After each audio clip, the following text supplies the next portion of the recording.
প্রাণ দয়াল রে গৃহস্থেরা দলে দলে হাঁস মুরগি কতই পালে সন্ধ্যা হলে ডাক দিয়ালয় ঘরে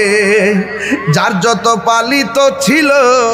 সকল রে তো ঘরে নিল আমি একা রইলাম অন্ধকারে প্রাণ দয়াল রে সন্ধ্যা হইল ডাকি দিলে না মোরে সন্ধ্যা হইল ডাক দিলে না মোরে প্রাণ দয়াল রে সন্ধ্যা হইল ডাকি দিলে না মোরে প্রাণ দয়াল রে আর পরীক্ষার সময় নাই কর জোরে ক্ষমা চাই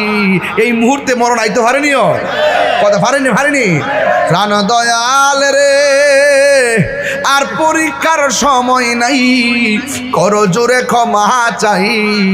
শেষের খেয়া না নিলাই আমারে আমার দিন কি এমনি যাবে লোকে তোমায় কি বলিবে এই দুঃখ রইল তাহিরির অন্তরে প্রাণ দয়াল রে সন্ধ্যা হইল ডাকি দিলে না মোরে সন্ধ্যা হইল ডাক দিলে না মোরে প্রাণ দয়াল রে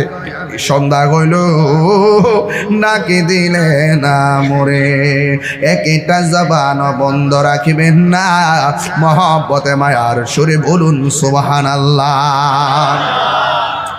যুদ্ধের ময়দানে যাওয়ার পর সাহাবীরা যুদ্ধ করে কিছুক্ষণ পর আমার নবী আপনার নবী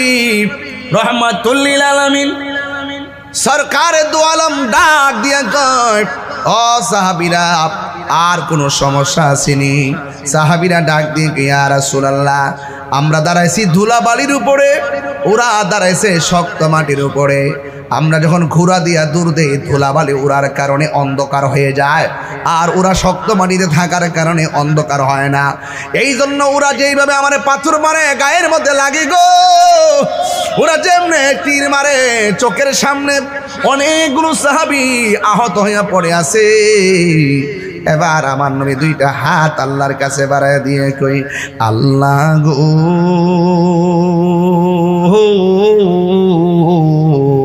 ও